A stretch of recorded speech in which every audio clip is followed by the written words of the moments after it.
स्वागत है आपका हमारे चैनल एजुकेशन प्लेटफॉर्म सेंटर पे। आज हम आधुनिक भारत का गांधी युग करेंगे और उसका पार्ट 2 करेंगे। और इसके पहले हमने एक पार्ट कर चुका है। अगर आपने नहीं देखा है तो उसको देख लीजिए। उसका लिंक आपको डिस्क्रिप्शन बॉक्स में मिल जाएगा, क्योंकि अगर आप वो देख लेते हैं तो आपको ये पार्ट भी अच्छे से समझ में आएगा, क्योंकि आधा अधूरा से आपको बिल्कुल भी नहीं समझ में आएगा आधे से। और मैंने पहले भी बताया था कि गांधी युग का हम लोग कंप्लीट करेंगे, डीपली करेंगे, और इसका 3 से 4 वीडियो और आएगा। और हम लोग पहले ही बताया था कि वन लाइनर में करा रहे हैं, और बिल्कुल जितना एग्ज़ाम्स के पर्पज़ से इम्पॉर्टेंट है उतना हम लोग करा रहे हैं। और अगर आपने ये चारों पांचों वीडियो देख लेते हैं और प्रीवियस ईयर का जिस भी एग्ज़ाम्स का अगर आप तैयारी कर रहे हैं तो उस एग्ज़ाम्स का प्रीवियस ईयर का क्वेश्चन पेपर सॉल्व कीजिए, और फिर ये वीडियो देखिए, और वीडियो देख के आप प्रीवियस ईयर पेपर का सॉल्व कीजिए। बिल्कुल आपका कहीं भी कुछ भी नहीं छूटेगा। और यहाँ से मैं आपको बता भी दूंगी, और मैंने इसके पहले वाले वीडियो में भी बताया है कि वहाँ से कितना डायरेक्ट क्वेश्चन आंसर आया है वहाँ से। तो बिल्कुल आप वीडियो से बने रहिए। वीडियो को लाइक शेयर सब्सक्राइब करना ना भूलें। चलिए आगे बढ़ते हैं। मोहम्मद अली जिन्ना, हमने पहले ही गांधी जी के बारे में बात किया था और ये भी बताया था, और आज हम यहाँ से शुरू कर रहे हैं। मोहम्मद अली जिन्ना, एनी बेसेंट एवं विपिन चंद्र पाल ने असहयोग आंदोलन से असहमति से के कारण कांग्रेस से इस्तीफा दे दिया था। कौन कौन इस्तीफा दे दिया था? तो मोहम्मद अली जिन्ना, एनी बेसेंट और विपिन चंद्र पाल। असहयोग आंदोलन से असहमति के कारण उन्होंने क्या किया था कि कांग्रेस से इस्तीफा दे दिया था। बिल्कुल आप ये याद रखिएगा, ये बहुत ही इंपॉर्टेंट है और पूछ भी देता है कि इन्होंने कांग्रेस से इस्तीफा दे दिया था। तो मोहम्मद अली जिन्ना, एनी बेसेंट और विपिन चंद्र पाल। नवंबर 1921 ईस्वी में प्रिंस ऑफ वेल्थ, नवंबर 1921 में प्रिंस ऑफ वेल्थ, मैंने पहले भी बताया था कि आप डेट तो हिस्ट्री में तो बिल्कुल याद रखिएगा, क्योंकि माइनर ऊपर नीचे करता है। 1921 दे देगा, 1922 दे देगा, ऐसे। नवंबर 1921 ईस्वी में प्रिंस ऑफ वेल्थ के भारत आगमन पर उनका सर्वत्र काला झंडा दिखाकर विरोध किया गया था। जब उनका प्रिंस ऑफ वेल्थ जो है वो 1921 में जब भारत आए थे, नवंबर 1921 में, तो उनका क्या किया था? उनका सर्वत्र काला झंडा दिखाकर उनका विरोध किया गया था। क्यों? क्योंकि गांधी जी ने अली बंधुओं, जिसमें अली, मोहम्मद अली और शौकत अली की रिहाई न किए जाने के कारण प्रिंस ऑफ वेल्स के भारत आगमन का बहिष्कार किया था। तो आपको समझ में आ गया कि उन लोगों ने काला झंडा क्यों दिखाया था, और प्रिंस ऑफ वेल्थ के भारत कब आगमन हुआ था? तो नवंबर 1921 में। उनका विरोध कैसे दर्शाया गया था? तो काला झंडा दिखाकर। और क्यों? क्योंकि गांधी जी ने अली बंधुओं में कौन कौन? मोहम्मद अली और शौकत अली की जो उनको था उनको रिहाई नहीं दिया गया था, और उसी के कारण वे लोग उनका बहिष्कार किया। किसका? तो प्रिंस ऑफ वेल्थ का भारत आगमन पे। 5 फरवरी 1922 5 फरवरी 1922 ईस्वी को गोरखपुर जिला में चौरी चौरा कांड हुआ था। चौरी चौरा कांड से बहुत ज़्यादा क्वेश्चन से पूछा जाता है और हर एग्जाम्स में पूछा जाता है। और आप प्रीवियस ईयर का क्वेश्चन पेपर ज़रूर उठा के देखें कि चौरी चौरा कांड से घुमा फिरा के 3 से 4 को, मतलब एक क्वेश्चन तो मस्ट है, और ये हर एग्जाम में यहाँ से देखने को मिल जाता है, और यहीं से आपको 3 से 4 क्वेश्चन आपको दिखेगा जो बनता है। तो चलिए देखते हैं। पहला क्या बन जाएगा कि चौरी चौरा कांड जो था वो कब हुआ था, कहाँ हुआ था, किस जिले में हुआ था? तो 5 फरवरी 1922 ईस्वी को गोरखपुर जिला में चौरी चौरा कांड हुआ था, जिसमें 21 सिपाहियों की मृत्यु हो गई थी। कितने सिपाहियों की मृत्यु हो गई थी? तो 21 सिपाहियों की मृत्यु हो गई थी। फलतः गांधी जी ने 6 फरवरी को आंदोलन स्थगित कर दिया था, तथा 12 फरवरी 1922 ईस्वी को बारदौली प्रस्ताव के कारण असहयोग आंदोलन समाप्त कर दिया गया था। तो किस कारण, किसके द्वारा असहयोग आंदोलन समाप्त कर दिया गया था? तो बारदौली प्रस्ताव के कारण। तो आप देख सकते हैं कि यहाँ से कितना ज़्यादा क्वेश्चंस बनता है, और बिल्कुल घुमा फिरा के आपको एकदम देगा। और आपको बिल्कुल डेट भी याद होना चाहिए, क्योंकि आजकल डेट बहुत डायरेक्ट एग्जाम्स में देखने को मिल जाते हैं। अगर आप 68 बीपीएससी भी अगर दिए होंगे अभी 67, तो उसमें आपको दिखा होगा 67 68 अभी जितना भी बीपीएससी भी तो अभी फिर अक्टूबर सितंबर में होने वाला है। अतुल प्रसाद सर ने आपको अनाउंस कर दिया है 30 सितंबर को।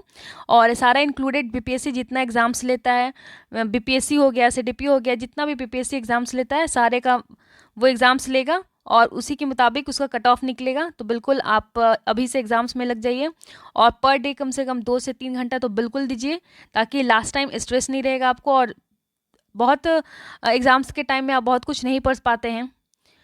चलिए आगे बढ़ते हैं। 13 मार्च 1922 ईस्वी को गांधी जी को गिरफ्तार कर लिया गया था। तो गांधी जी को गिरफ्तार कब किया गया था? तो 13 मार्च 1922 को 13 मार्च 1922 को गांधी जी को गिरफ्तार कर लिया गया था और न्यायाधीश ब्रूमफील्ड ने गांधी जी को असंतोष भड़काने के अपराध में 6 वर्ष की कैद की सजा सुनाई थी। तो कितने वर्ष की? 6 वर्ष की। कौन सुनाया था? तो न्यायाधीश ब्रूमफील्ड ने गांधी जी को असंतोष भड़काने के अपराध में 6 वर्ष की सजा सुनाई थी। स्वास्थ्य संबंधी समस्या के कारण गांधी जी को 5 फरवरी 1924 ईस्वी को ही रिहा कर दिया गया था। देखिए गांधी जी कितने तेज थे, बिल्कुल अनशन पे बैठ जाते थे और पतले दुबले तो थे ही, तो एकदम और वे लोग डर गए कि इनको कुछ हो गया तो फिर बहुत दिक्कत हो जाएगा। तो उसकी वजह से इनका जब तबीयत खराब हुआ तो इनको रिहा कर दिया गया। स्वास्थ्य संबंधी समस्या के कारण गांधी जी को 5 फरवरी 1924 ईस्वी को रिहा कर दिया गया था। गांधी जी के ढुलमुल रवैये से दुखी होकर 1923 ईस्वी में चित्तरंजन दास एवं मोतीलाल नेहरू ने इलाहाबाद में कांग्रेस खिलाफत स्वराज पार्टी की स्थापना की। तो आप ये भी दे सकते हैं कि कांग्रेस खिलाफत स्वराज पार्टी की स्थापना किसने की और कब की और क्यों की। तो आप देख सकते हैं कि पहले तो ये हो गया कि आपको गांधी जी से ढुलमुल रवैये से दुखी होकर, कब? तो 1923 ईस्वी में। और कौन कौन? तो चित्तरंजन दास और मोतीलाल नेहरू ने इलाहाबाद में कांग्रेस खिलाफत स्वराज पार्टी की स्थापना की। ठीक है, चलिए आगे बढ़ते हैं। 9 अगस्त 1925 ईस्वी को काकोरी स्टेशन सहारनपुर जो कि उत्तर प्रदेश में पर रेलगाड़ी में रखे सरकारी खजाना को राम प्रसाद बिस्मिल, ये नाम बहुत ही इंपॉर्टेंट है, राम प्रसाद बिस्मिल ने अपने सहयोगी राजेंद्र लाहिरी, रोशन सिंह एवं अशफाक उल्लाह के साथ मिलकर क्या किया? लूट किया। तो काकोरी स्टेशन 9 अगस्त 1925 ईस्वी को काकोरी स्टेशन सहारनपुर उत्तर प्रदेश में रेलवे गाड़ी पर रखे सरकारी खजाना को राम प्रसाद बिस्मिल ने अपने किन किन सहयोगियों के साथ लूटा? तो राजेंद्र लाहिरी, रोशन सिंह और अशफाक उल्लाह खां के साथ मिलकर लूट किया। काकोरी षड्यंत्र केस के तहत सर्वप्रथम राजेंद्र लाहिरी को फांसी दी गई थी। सबसे पहले किसको इसके केस में फांसी दी गई थी? तो राजेंद्र लाहिरी को फांसी दी गई थी, जबकि चंद्रशेखर आजाद फरार होने में कामयाब हो गए थे। और यहाँ से भी क्वेश्चन प्रीवियस ईयर में पूछा गया है। और आप बिल्कुल वीडियो को देखें और वीडियो को लाइक, शेयर, सब्सक्राइब करना ना भूलें। और बिल्कुल क्योंकि वीडियो बनाने में मेहनत लगता है और मैं जितना मेरे से होगा मैं आपको बेस्ट आपको कंटेंट देने का कोशिश करूँगी। और आपको ये सारा पीडीएफ जितना हम लोग करा रहे हैं या अभी तक कर चुके हैं, आपको सारे का पीडीएफ टेलीग्राम चैनल पे मिल जाएगा। तो बिल्कुल आप टेलीग्राम चैनल से जुड़ जाइए, वहाँ अब तक जितने भी क्लासेस हुए हैं सारे का आपको पीडीएफ मिल जाएगा और आप अपनी तैयारी को और बेहतर बनाएं। चलिए स्टार्ट करते हैं। 1925 ईस्वी में विट्ठल भाई पटेल को केंद्रीय विधानमंडल का अध्यक्ष चुना गया। तो विट्ठल भाई पटेल को केंद्रीय विधानमंडल का अध्यक्ष कब चुना गया? तो 1925 में। नागपुर झंडा सत्याग्रह 1923 ईस्वी। नागपुर झंडा सत्याग्रह 1923 ईस्वी कांग्रेस के ध्वज के प्रयोग को रोकने के विरुद्ध नागपुर में हुआ था। ये सब वन लाइनर है, बिल्कुल आप ध्यान दीजिएगा, एकदम इम्पॉर्टेंट है और जितना इम्पॉर्टेंट है मैंने उतना ही आपको कराया है। बिल्कुल। बरसात सत्याग्रह 1923 ईस्वी में। बरसाड़ में डकैतियों की घटनाओं को रोकने के लिए अपेक्षित पुलिस बेली की नियुक्ति हेतु प्रत्येक वयस्क पर 2 से 7 आने का कर लगाया गया और जिसके विरुद्ध यह आंदोलन हुआ था। गुरु का बाग सत्याग्रह 1922 से 23 ईस्वी में अभ्यस्त महंत और नवगठित शिरोमणि गुरुद्वारा प्रबंधन कमेटी के मध्य विवादित भूमि पर पेड़ काटने के कारण हुआ था। बिल्कुल आप ये याद रखिएगा, झंडा सत्याग्रह 1923, बरसात सत्याग्रह, गुरु का बाग सत्याग्रह 1922-23। तारकेश्वर सत्याग्रह 1924 ईस्वी, बंगाल स्थित एक भ्रष्ट महंत के विरुद्ध स्वामी विद्यानंद ने प्रारंभ किया था। वाई कॉम सत्याग्रह 1924 से 25 ईस्वी, केरल के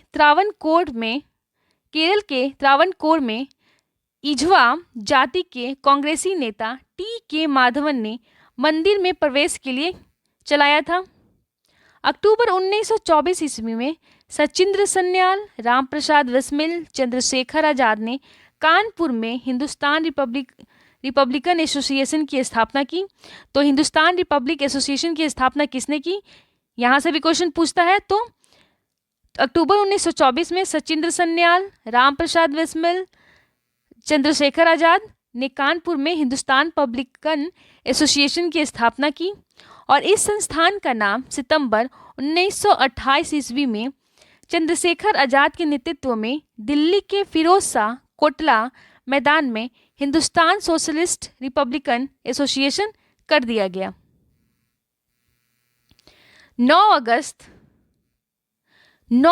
1925 ईस्वी को 10 व्यक्तियों ने सरहानपुर से लखनऊ की ओर जा रही 8 डाउन ट्रेन से रेल विभाग का खजाना काकोरी नामक स्थान पर लूटा और इसे ही काकोरी कांड कहा गया है। तो कितने व्यक्तियों ने, तो 10 व्यक्तियों में। और सबसे पहले मैंने बताया भी था कि किनको फांसी दिया गया था और कौन भाग गए थे। सरकारी खजाना लूटने का विचार किसका था, तो रामप्रसाद बिस्मिल का था। और इसमें रामप्रसाद बिस्मिल, राजेंद्र लहरी, रोशन सिंह एवं अशफाक खां को दिसंबर 1927 में फांसी दी गई थी एवं सचिंद्र सन्याल को आजीवन कारावास दिया गया था और जिसमें चंद्रशेखर जो आजाद थे वो भाग गए थे। संभवतः अशफाक उल्ला खां पहले भारतीय क्रांतिकारी मुसलमान जो देश की स्वतंत्रता के लिए फांसी पर तख्ते पर लटके थे। तो ये पहले क्रांतिकारी मुस्लिम थे जो कि फांसी के तख्ते पर लटकाया गया था। किनको, तो अशफाक उल्ला खां को। भगत सिंह एवं बटुकेश्वर ने 8 अप्रैल 1929 ईस्वी को केंद्रीय विधानमंडल दिल्ली में उस समय ट्रेड डिस्ट्रीब्यूट बिल और पब्लिक सेफ्टी बिल पर बहस चल रही थी और उसी समय जो था बम फेंका गया और जिसका उद्देश्य भारत तक अपना बात पहुंचाना था। भगत सिंह और बटुकेश्वर दत्त को असेंबली में फेंकने के कारण, क्या बम फेंकने के कारण गिरफ्तार कर लिया गया और दोनों पर क्या गया, मुकदमा चलाया गया। लाहौर षड्यंत्र केस के अभियुक्ति जतीन दास की जेल में भूख हड़ताल के कारण कितने दिनों में मृत्यु हो गई, तो 64 दिन बाद 13 दिसंबर 1929 ईस्वी को मृत्यु हो गई थी। भगत सिंह को फांसी की सजा न्यायाधीश जी.एम. हिल्टन ने सुनाया था। तो भगत सिंह को फांसी की सजा किसने सुनाया था, तो जी.एम. हिल्टन ने सुनाया था। 23 मार्च 1931 में लाहौर षड्यंत्र केस, सॉन्डर्स हत्या केस में भगत सिंह, सुखदेव एवं राजगुरु को लाहौर जेल में फांसी दी गई थी। कहाँ पे, तो लाहौर जेल में फांसी दी गई थी और भगत सिंह को शहीद-ए-आजम की उपाधि से नवाजा गया था। तो भगत सिंह को किस उपाधि से नवाजा गया था, तो शहीद-ए-आजम की उपाधि से नवाजा गया था। भगत सिंह ने कहा कि क्रांति की तलवार पर भार वैचारिक के पत्थर पर रगड़ने से आती है। इनकलाब जिंदा, और ये लाइन बिल्कुल याद रखिएगा, पूछता है कि क्या कौन सा कथन किसका है। तो भगत सिंह ने क्या कहा था कि क्रांति की तलवार पर भार वैचारिक के पत्थर पर रगड़ने से आती है। इनकलाब जिंदाबाद शब्द के सर्वप्रथम प्रयोगकर्ता मोहम्मद इकबाल थे, परंतु इकबाल जिंदाबाद को चारे के रूप में लोकप्रिय बनाने का श्रेय किसको जाता है, भगत सिंह को जाता है। 27 फरवरी 1931 को चंद्रशेखर आजाद इलाहाबाद के अल्फ्रेड पार्क में पुलिस के साथ मुठभेड़ में शहीद हो गए। कब? तो 27 फरवरी 1931 को। कहाँ पे? अल्फ्रेड पार्क में। चलिए, आज का हमारा क्लास यहाँ ख़त्म होता है और ये आगे का काम आपका है। बिल्कुल सब्सक्राइब तो करना बिल्कुल ना भूलें। चलिए, मिलते हैं अगले वीडियो में नए कंटेंट के साथ और इसके अगले पार्ट में। और आप वीडियो को बिल्कुल लाइक शेयर सब्सक्राइब करना ना भूलें। चलिए, थैंक यू।